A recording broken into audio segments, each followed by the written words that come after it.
So picture this. You're at a dinner party, right? Okay, setting the scene. Yeah, and someone across the table asks you a relatively simple question in English.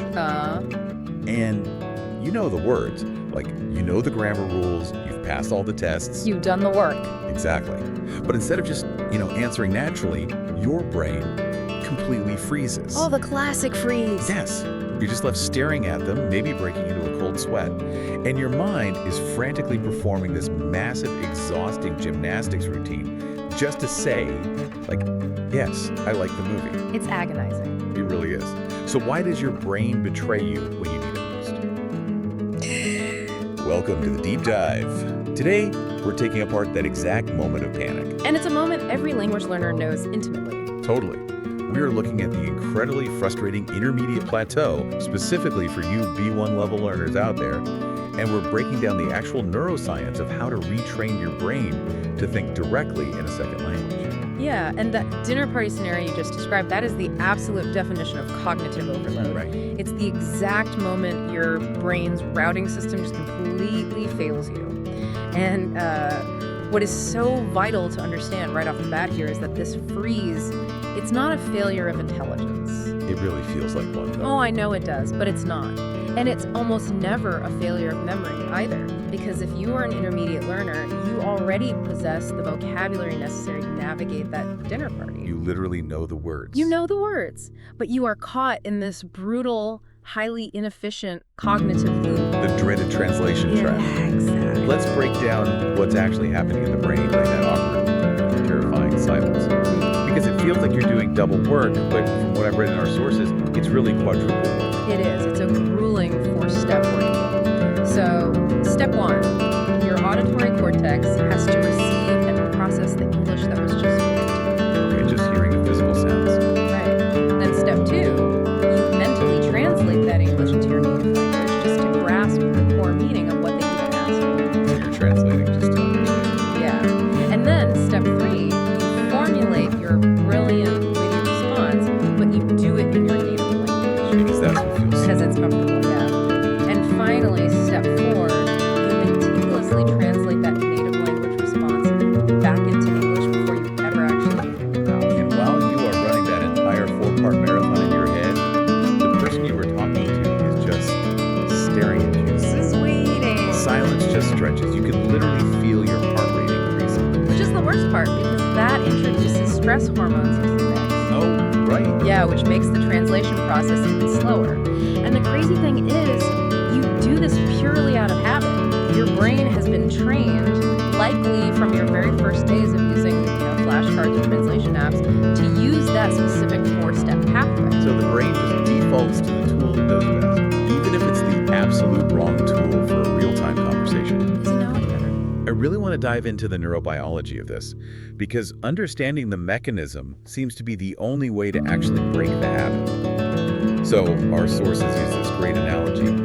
Think of the language center of your brain like a dense, overgrown forest. Oh, that is the perfect way to visualize neural pathways, Right. yeah. So imagine you're standing at point A, which is a concept in your mind, and you need to get to point B, which is the English word for that concept. For an absolute beginner, there is no path. It is just thick bushes, low-hanging branches, wild grass. To get from the concept to the word, you basically have to hack your way through the underbrush. With a machete. Right. It's incredibly slow, it requires massive amounts of metabolic energy, and you're just stumbling the whole way. Which perfectly describes my first year of high school Spanish. Yeah. Just hacking through the underbrush with, like, plastic butter.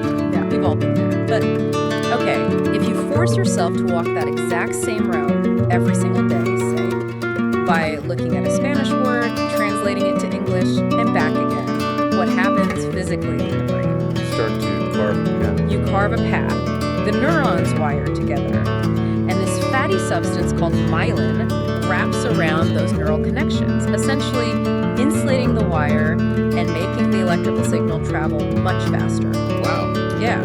The grass gets trampled down, the branches get pushed aside, and eventually the path becomes a clear dirt road. Soon, you can walk from point A to point B rapidly and without even thinking about it. Okay, let's unpack this for a second because I'm going to push back here. Go for it. If I'm an intermediate learner, I've been studying for years.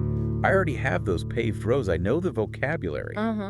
So why am I still getting tangled up in the forest during a real conversation? I mean, shouldn't my past be clear enough to just speak? What's fascinating here is that the path you paved is actually the wrong path. Wait, really? Yeah, you paved the translation route. You see, the human brain is ruthlessly efficient. It is an absolute energy hog. It consumes roughly 20% of your body's calories just to keep the lights on. That's wild. So from an evolutionary standpoint, the brain is always looking for ways to conserve energy by automating tasks. It wants to take the road most traveled. To save calories. Exactly. If your default, most practiced, most heavily myelinated habit is that four-step translation process we talked about, the brain will automatically shunt the electrical signal down that route. Even if taking that heavily paved road ultimately causes a huge traffic jam in the actual conversation. Yes, it's the path of least resistance for your neurons, even if it's a total disaster for your social life. Makes so much sense. So the translation path is simply the most deeply worn rut in your mental forest. Well put. And to fix this, you cannot just memorize more vocabulary. That is by far the biggest mistake remedial learners make. They just cram more flashcards. Right, they think, well, if I just learn another 1,000 words, I'll be fluent. But they're just adding more unread books to a giant mental bookshelf. Exactly. We have to distinguish between knowledge and activation. You own the books on the shelf, and that's your vocabulary knowledge. But activation is the ability to instantly pull that specific book off the shelf the exact millisecond. Okay, so taking a multiple choice test proves you own the book. Right, but having a real-time conversation requires instant activation. And to achieve that, you have to actively carve a brand new, highly efficient, direct route through the forest that completely bypasses your native language. You need to build a totally new road. A new highway. And to do that, you need to introduce the core concept of this entire deep dive. The primary tool to stop the translation habit is this cognitive strategy called mental substitution. Yes. This is where we shift from theory into actual daily practice for you guys listening. Mental substitution is a huge fundamental shift in how adults conceptualize language. Because we are basically conditioned by traditional schooling to believe there is an exact one-to-one mathematical equivalent for every word in our native language. Right, like the flashcard mentality. Apple equals manzana. Exactly. But languages do not map reality that way. They categorize the world completely differently. There are different boundaries for concepts. Yeah. So mental substitution trains you to let go of the specific words in your native language, and instead you grasp the underlying meaning. Your goal is not to translate the sentence. Your goal is to express the reality of the situation, using whatever direct English tools you already have. And the mechanism for doing this is what our sources call the multiple pathways problem. Yes, this is crucial. This is the absolute crux of the B1 learner's journey. Because it isn't enough to just find one single direct path from a thought to an English sentence. If you only build one path, what happens if, like, a mental tree falls on it during a conversation? You're stuck. You freeze again.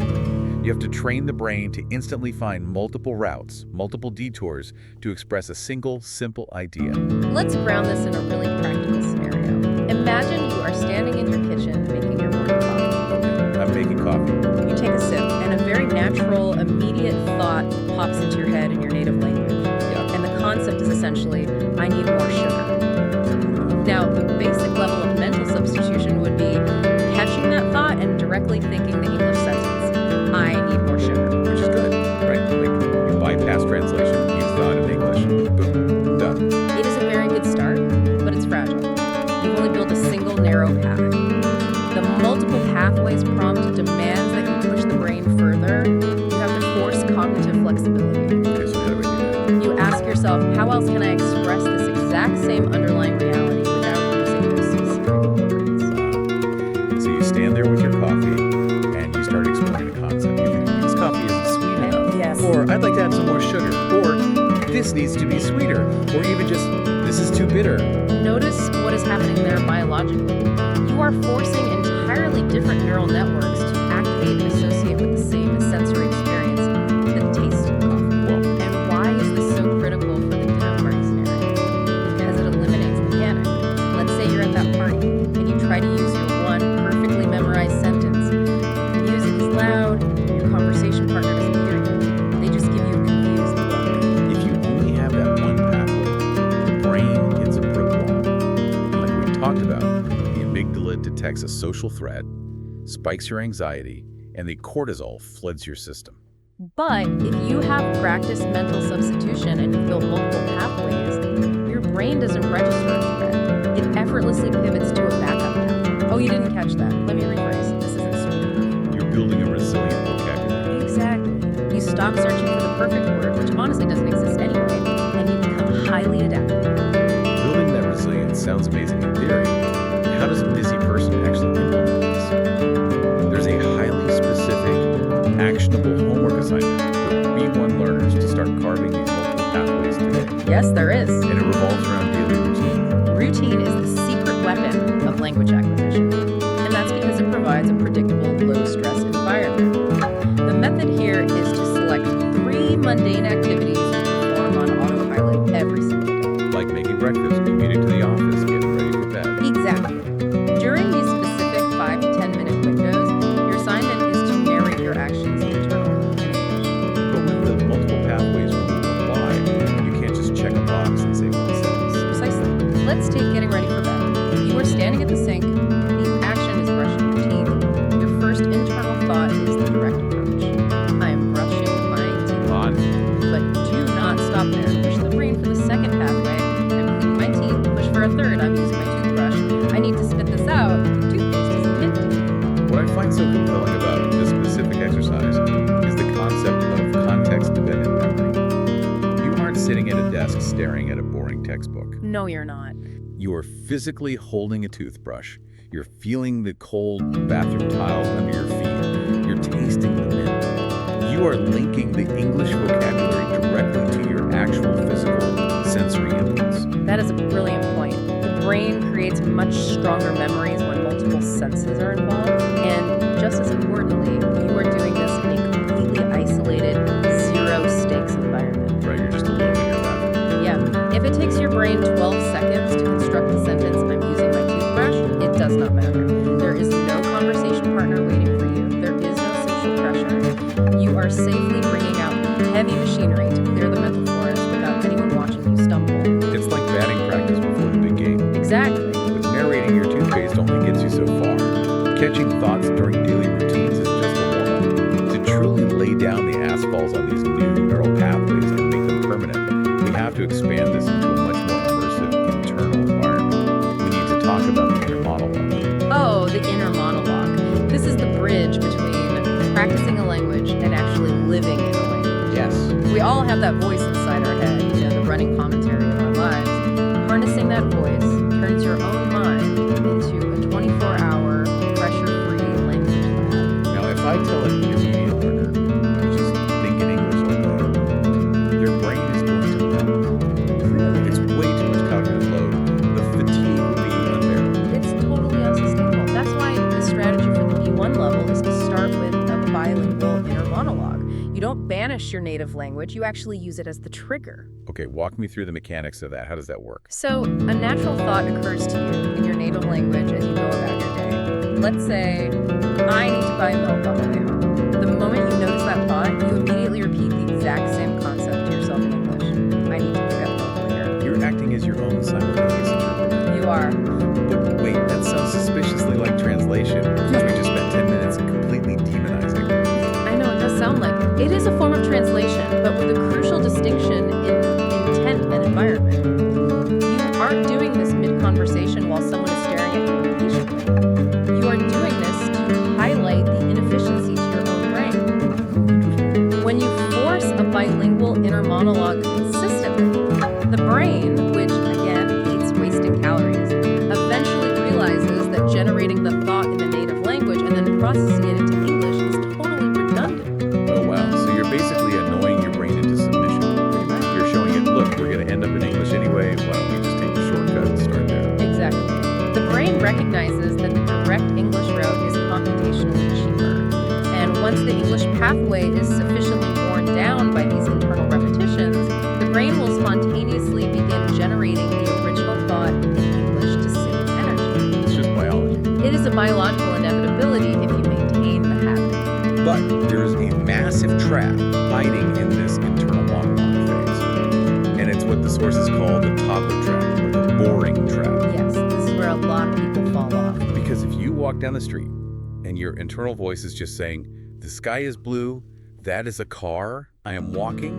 The tree is green. You are going to abandon this exercise by Tuesday afternoon. Because the adult brain requires stimulation. Toddler speak provides zero cognitive growth. I mean, we don't walk through our daily lives simply labeling the physical geometry of our environment. So the inner monologue has to mirror the complexity of adult thought. It has to involve hypotheticals, opinions, judgments, future planning. Let's use a tangible example here. You are walking down the street and you see a stranger wearing a truly fantastic leather jacket. Okay. The boring trap inner monologue is, that is a nice jacket, it is brown. Grammatically correct, but completely shallow. It doesn't force the brain to work at all. The advanced multiple pathways version of that inner monologue deeply engages with the stimulus. You look at the jacket and you actively think, wow, I wonder where they bought that. I would love something like that, but maybe that would look better on me in black. Do you think I could find a cheaper version online when I get home? Notice the grammatical architecture required for that thought. You are using conditional tenses, I would love. You are deploying interrogatives, I wonder where, and you are engaging in future planning when I get home. That's a lot of heavy lifting. It is. You are forcing the higher level processing centers of your prefrontal cortex to operate entirely in the target language. This is how you build true fluency. And here's where the neuroscience gets incredibly fascinating to me. It's not just about complex grammar, it's about the role of emotion in language processing. If we want this inner monologue to actually stick, we have to connect the English vocabulary to our emotional states. This is arguably the most powerful mechanism in language acquisition, and it is entirely biological. Language is not just a mathematical exchange of data. It is fundamentally rooted in emotional connection. Which perfectly explains a universal phenomenon in language learning. Like, why is it that absolute beginners who can't even conjugate the verb to be can effortlessly remember every single swear word in their target language after hearing them once? It's the amygdala in action. The amygdala. Yes, the amygdala is this almond-shaped cluster of nuclei in the temporal lobe of the brain that processes raw emotion, fear, anger, surprise, humor.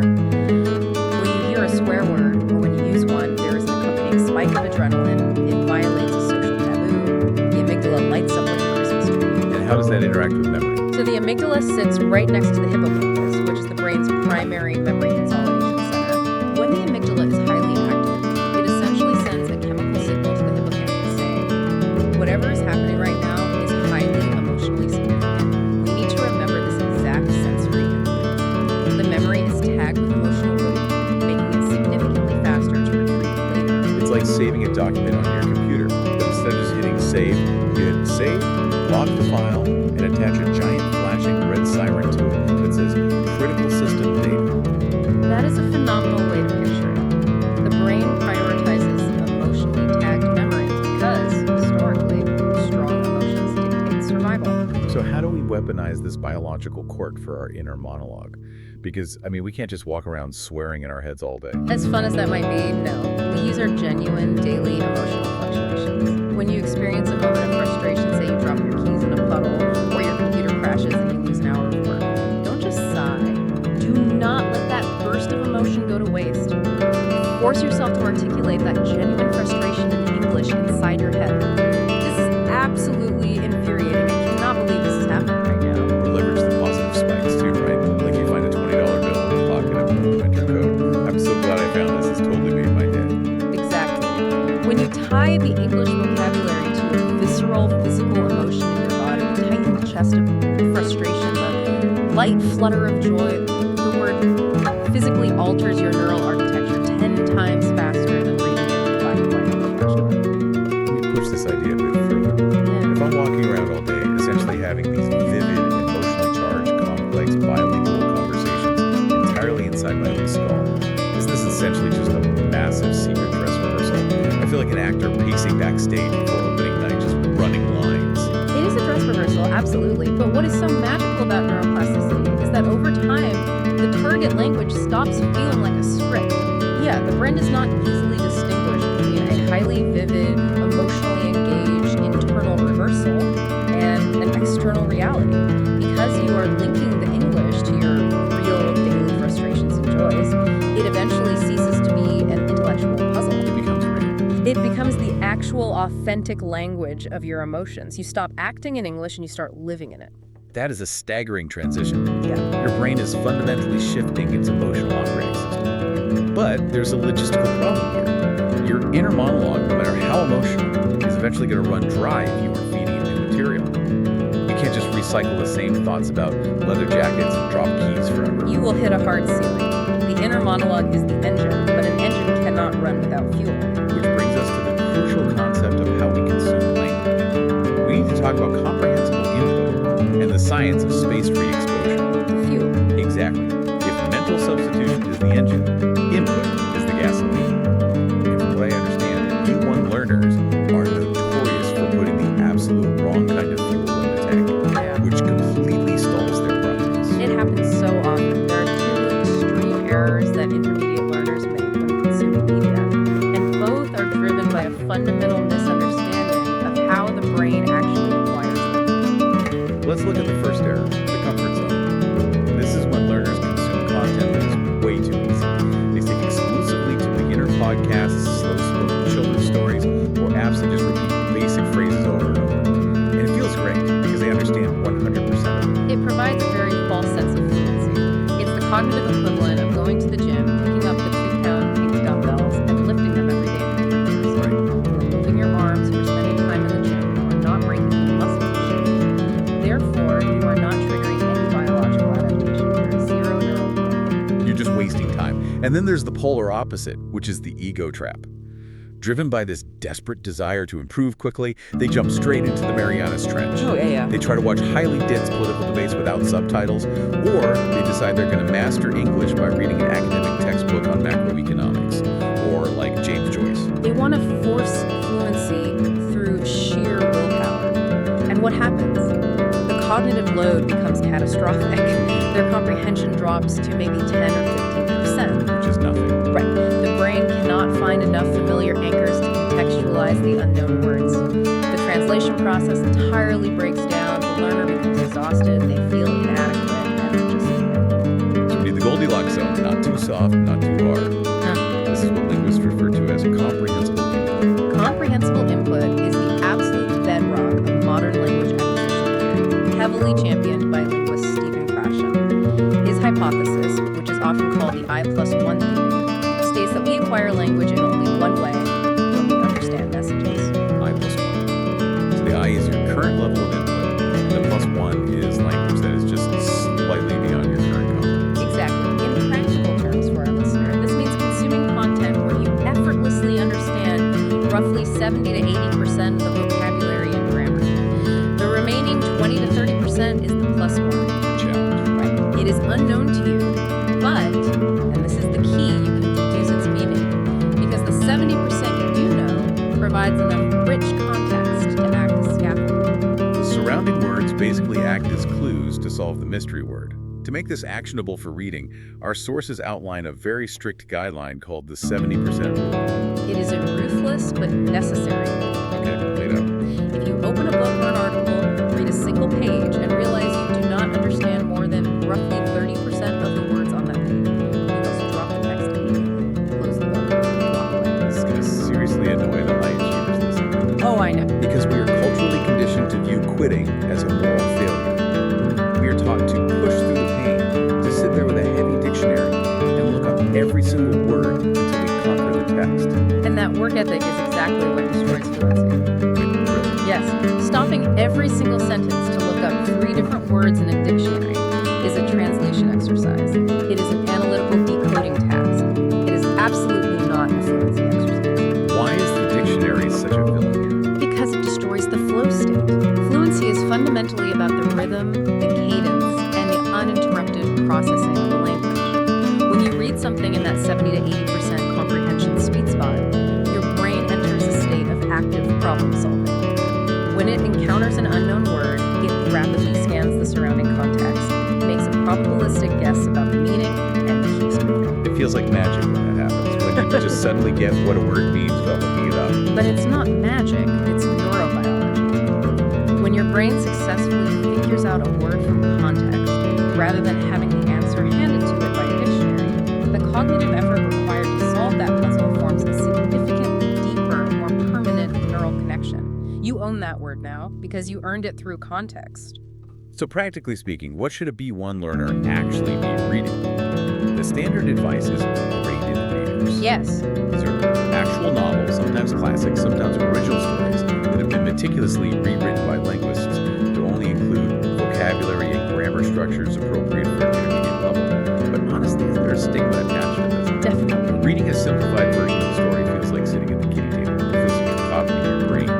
How does reading easy English actually push me to spontaneous fluency? Look, I completely understand the ego hit. Nobody wants to be seen on the subway reading Learn English with Sherlock Holmes level 3. Right. But you have to radically separate your ego from your neurological goals. Are you trying to impress a stranger with the density of your reading material? Or are you trying to train your prefrontal cortex to process English without relying on your native language? Graded readers are highly engineered tools designed specifically to keep you locked in the flow state, preventing the dictionary habit. They're the training wheels that let you feel the balance of riding a bike without constantly falling over. Exactly. But if you truly cannot stomach graded readers, there is an alternative that taps into a different psychological driver, and that is intense personal motivation. Yes. You can read authentic, unsimplified content, but only if it revolves around a subject you're deeply, almost obsessively interested in. The mechanics of why that bypasses the 70%. Let's say you are a fanatic about vintage espresso machines. Okay, I love coffee. You know everything about the pressure valves, the history, the roasting techniques in your native language. If you read an English blog post about a specific 1960s Italian espresso machine, your intense prior knowledge provides massive contextual scaffolding. Even if the English vocabulary is technically a B2 or C1 level, your brain already knows what the author is trying to say. Because I already understand the physics of the machine. Right. Your background knowledge acts at 70%. Oh, that's brilliant. Exactly. And furthermore, your sheer desire to understand the content, your motivation to get the information about the machine, overrides the frustration of the complex vocabulary. You push through the cognitive load because the reward is highly valuable. That makes perfect sense. Motivation acts as a cognitive steroid. Now, reading is one thing, because text is static, it waits for you. Listening comprehension is where the real panic sets in for intermediate learners. Absolutely. Because native spoken audio moves at an aggressive speed, and it does not apologize. Real-time auditory processing is the ultimate stress test of the translation habit. You simply do not have the physical time to perform the four-step translation process when a native speaker is talking at conversational speed. So how do we train the ear? The strategy here involves audio support and a biological hack called spaced re-exposure.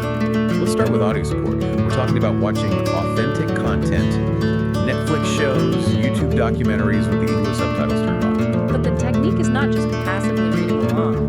To truly train the brain, you must employ a very specific time period. You intentionally read the subtitles slightly ahead of the audio. Explain why that split-second difference matters. By reading the text a fraction of a second before the actor actually speaks the line, you are priming your auditory cortex. You are sending a predictive signal to the brain. Hey, these specific phones, these specific sounds are about to hit the ear. It significantly lowers the cognitive load. It's like giving your brain the architectural blueprint right before you drop into the maze. You already know where the walls are. Precisely. It helps your brain map the visual representation of the word to the often chaotic reality of native pronunciation, where words blend together and syllables get dropped. Okay, but you can't just watch an episode of a show once, nod your head, and claim you've acquired the language. Repetition is obviously necessary. However, there's a massive difference between productive repetition and useless cramming. Cramming, listening to the same 5-minute podcast clip 10 times in a single afternoon is highly inefficient for long-term acquisition. The brain habituates to the stimulus, it gets bored, it tunes out the audio, and it stops forming new synapses. It just glazes over. So the alternative is spaced re-exposure. Yes. You listen to a 20-minute podcast a day. Because you are a B1 learner, you maybe understand 70% of it. It feels a bit fuzzy. Yeah. The rule is, you leave it alone. You do not rewind it. You go live your life. You come back and listen to that exact same episode 3 days later. Right. You leave it alone again. Then you listen to it one final time a week after that. To understand why this works, we have to look at the neurobiology of sleep and memory consolidation. What is happening during those 3 days when you aren't listening to the podcast? I'm just sleeping. But your brain is incredibly busy. During REM sleep, the brain actively firing patterns of the day's experiences, often at 10 to 20 times the speed of real life. Wow. It is sorting through the input, identifying patterns in the English audio you heard, and physically strengthening the synaptic connections of the new words you encountered in context. Simultaneously, a process called synaptic pruning is clearing away irrelevant noise. So my brain is doing the homework while I'm unconscious. Literally, yes. It is building tiny new branches in the mental forest. So when you come back to the audio on day 3, your brain is in a biologically different, more optimized state than it was on day 1. The neural architecture has been subtly upgraded. Which explains the phenomenon where you listen to something a second time and suddenly you hear entire sentences that you swear were not in the recording the first time. They were always there, but your auditory processing wasn't refined enough to catch them. By the second listen, you jump from 70% comprehension to 85%. By the third listen a week later, it feels incredibly clear. And the psychological boost of feeling that jump, of experiencing your own tangible progress without having to grind through a grammar workbook, is incredibly motivating. It really is. But here's the harsh reality. Input reading and listening is only the gasoline. A car full of high-octane fuel sitting in the garage isn't going anywhere. Eventually, you have to turn the key. Learning a language is ultimately about output. You cannot learn to swim by watching hours of Michael Phelps videos on YouTube. You know the theory of the butterfly stroke, but the moment you jump into the deep end, you're going to sink like a stone. Exactly. We have to take this silent internal knowledge and physically get it out of our throats. This brings us to paving the pathways through active output techniques. And this transition from input to output is where the deepest psychological resistance lies. The fear of sounding foolish, the fear of making a grammatical error, completely paralyzes adult learners. I know people who have spent 5 years reading English novels. They can understand complex movies without subtitles. But if a tourist stops them on the street to ask for directions to a train station, they completely freeze up and just wonder, why is the gap between understanding and speaking so fast? Because they utilize entirely different neural networks and physical mechanisms. Comprehension largely happens in one of these areas, in the temporal lobe. But producing speech requires Broca's area in the frontal lobe, and crucially, it requires the motor cortex. Motor cortex. So we're talking about physical muscle memory now. Absolutely. Speaking a second language requires you to move the physical muscles of your diaphragm, your vocal cords, your tongue, and your lips in micro movements that you've never made before. It is a highly complex athletic movement. You can't just think your way into speaking and physically train the articulatory lobe. So to bridge this terrifying gap between silent knowledge and public fluency, we need specific solo output techniques. We need ways to train the mouth muscles in the safety of our own homes before we ever face the judgment of a native speaker. The first technique is a powerhouse called shadowing. Shadowing is the most direct way to bypass the translation brain and link auditory input directly to motor output. The concept is simple but exhausting. You listen to a native speaker on an audiobook or a podcast, and you actively mimic them out loud. Not just reading the words, but mimicking their specific rhythm, their intonation, where they pause for a breath, the melody of their voice. There are 2 levels to this. The basic level is listen, pause, and repeat. But the advanced method, the real articulatory workout, is to speak along in real time. You act as a split-second echo. The moment you hear the syllable, you produce it. It forces your mouth to move at the native pace. And because you are hyper-focused on keeping up with the audio, your brain literally does not have the processing power available to attempt translation. You bypass the force entirely because you're driving too fast. Precisely. You are training the physical muscles to produce the sounds without the cognitive safety net of translation. Now, the second solo output technique is the one that causes the most visceral cringe in adult learners, recording yourself. It is deeply uncomfortable, but mathematically necessary for improvement. The assignment is this. Sit alone in a quiet room. Pick a random topic, what you did yesterday, your opinion on a movie. Hit record on your phone's voice memo app and force yourself to speak continuously in English for 2 unbroken minutes. Then you have to hit play and listen to it. Oh, they despise it. Why do we have to subject ourselves to this torture? Nobody even likes hearing their recorded voice in their native language. Because recording yourself separates the act of production from the act of evaluation. When you are speaking out loud in real time, especially in a second language, your brain's processing power is entirely consumed by the effort of finding the words, conjugating the verbs, and moving your mouth. It has zero bandwidth left over to objectively evaluate evaluate how you actually sound. You are functionally deaf to your own mistakes while you are making them. Exactly. You might feel like you are speaking with a perfect flowing rhythm, but you are actually dropping syllables, your intonation is entirely flat, and you are pausing for 3 seconds between every word. But when you play the recording back, the production effort is over.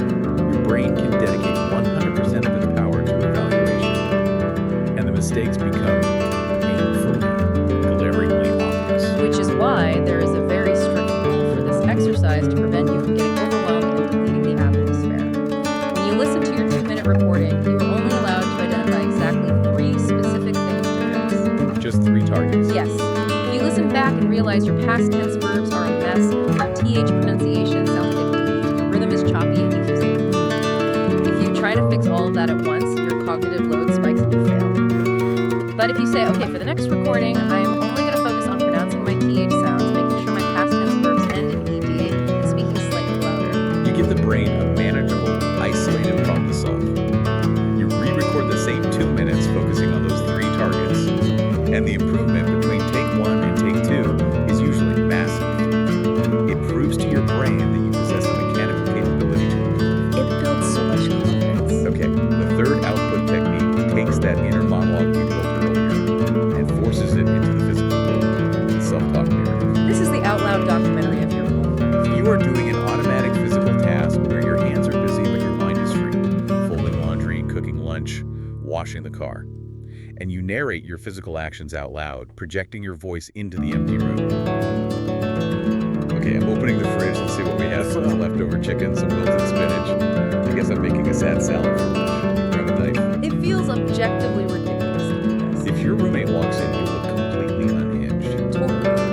What is the biological advantage of this out loud narration compared to just keeping it as a silent inner monologue? The advantage is training spontaneous physical generation. In a real-world conversation, you do not have the luxury of drafting a mental script before you speak.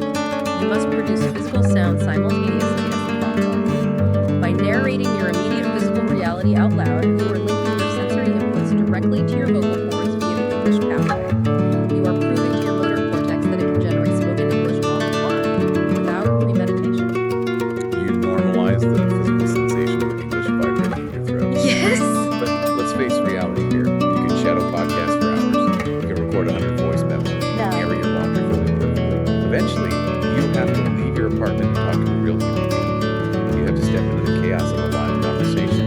And despite all your solo training, you are going to make mistakes. And this is where we have to fundamentally reframe the psychology of the learner. We have to change what a mistake actually represents. In the traditional education system, a mistake is a failure. It's a red mark on your essay. It's a deduction of points.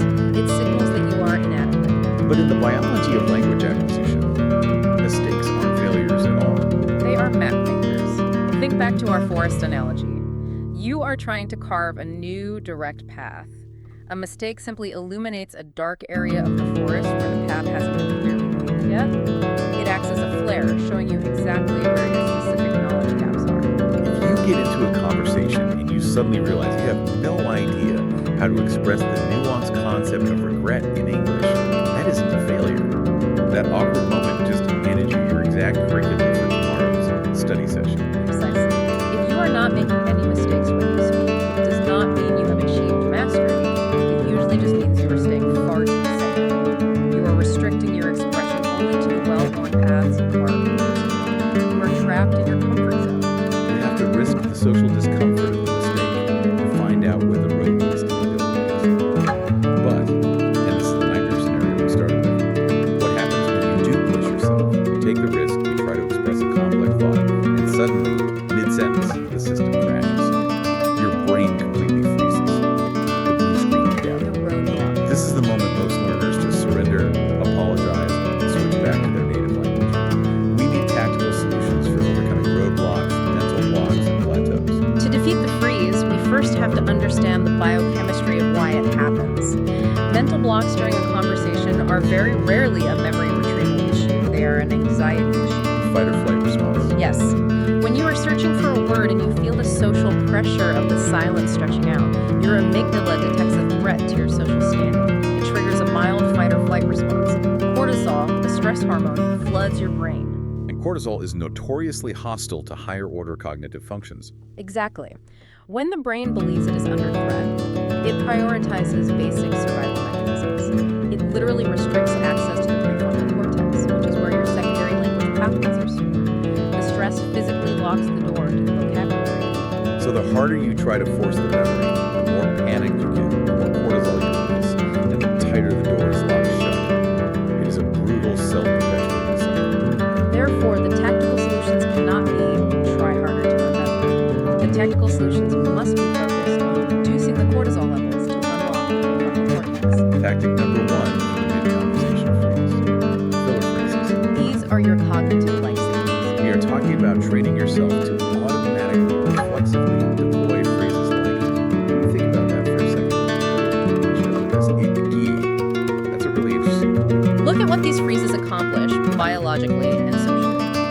First, they are structurally sound, native-sounding English. By using them, you keep your brain actively operating within the English neural pathway, rather than reverting to your native language out of panic, which would sever the connection. Right. Second, they maintain the conversational flow, signaling to the other person that you are still engaged, which removes the awkward silence. And third, and most importantly, they buy you 3 or 4 crucial seconds of time. In those seconds, your brain realizes there is no immediate threat, cortisol levels begin to recede, and the door to your vocabulary naturally unlocks. You keep the engine idling while you check them out. Tactic number 2 is equally important. Simplify complex thoughts. The primary reason adult learners freeze is ego.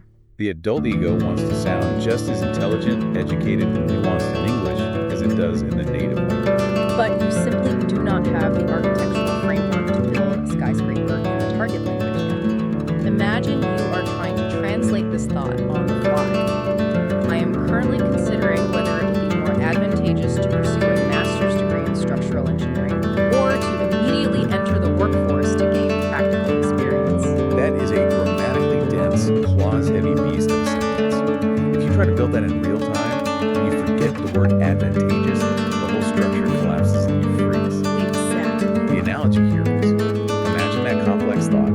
It's a massive 2-ton boulder blocking the road. You cannot lift it.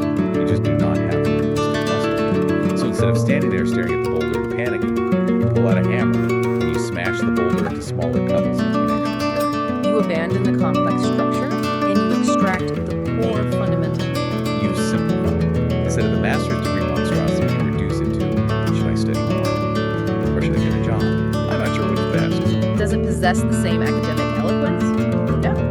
Does it successfully transfer the exact same fundamental reality to your conversation partner? Yes, perfectly. And the magic is, once you successfully communicate that simplified version, once you move the pebbles, your brain registers when. The anxiety dissipates, the cortisol drops, and often you will suddenly find you have unlocked the vocabulary necessary to add the nuance in your next sentence. What is fascinating about this entire process of simplification and using filler phrases is that it demands immense self-compassion. Self-compassion in language learning is frequently dismissed as a soft, modern platitude. Don't be too hard on yourself. Right, people treat it like a participation trophy. They think the only way to learn is to ruthlessly punish themselves for every mistake. But neurobiologically, self-punishment is counterproductive. Language learning involves working memory, pattern recognition, motor coordination in the articulatory loop, and cultural contextualization, all operating simultaneously at lightning speed. It is one of the most cognitively demanding tasks an adult human can undertake. If you mentally berate yourself every time you stumble, you are actively increasing your baseline cortisol levels. And as we just established, elevated stress hormones directly restrict cognitive access to your language pathways. By being mean to yourself, you are chemically making yourself less free. Exactly. Self-compassion is not a feel-good strategy. It is a biological tool to regulate your nervous system, keeping your brain out of fight-or-flight mode so that the learning pathways remain open and receptive. And you are going to need a massive reserve of that self-compassion, because we need to talk about the timeline for success, and specifically the inevitability of the plateau. The plateau is where dreams of fluency go to die if you don't understand what is actually happening. Let's set some realistic expectations. If a B1 listener implements all of this, the mental substitution, multiple pathways, the bilingual inner monologue, the 70% reading rule, the shadowing, and they do it with absolute consistency, when do the results actually show up? The timeline is generally predictable. Within 2 to 3 weeks of consistent practice, you will experience small wins. This usually manifests as a specific English word or short phrase naturally popping into your head in response to a stimulus, completely bypassing your native language. Just a brief flash of a direct pathway. Okay, after about 2 months, those flashes extend. You might experience entire, complete thoughts forming automatically in English, and it takes roughly 6 months of relentless, daily consistency for the language to generally feel automatic, where you aren't constantly hyper-aware of the fact that you are operating in a foreign language. But throughout those 6 months, and stretching far beyond them, you will hit plateaus. These are the brutal periods where you feel like you are putting in the daily hours, you are doing the shadowing, you are reading the graded readers, but you are experiencing absolutely zero forward progress. You feel completely stuck. You feel like you've hit your intellectual ceiling. Which is a complete misinterpretation of the biology. Plateaus are entirely normal, and they are not a sign of failure. To understand a plateau, you have to realize that progress is not always additive, sometimes it is structural. What does the brain do during a plateau? It is doing critical, behind-the-scenes administrative work. Think about the sheer volume of new vocabulary, grammar structures, and motor patterns you've bombarded your brain with over the last few months. During a plateau, the brain pauses the acquisition of new conscious information to consolidate the massive amounts of data it already has.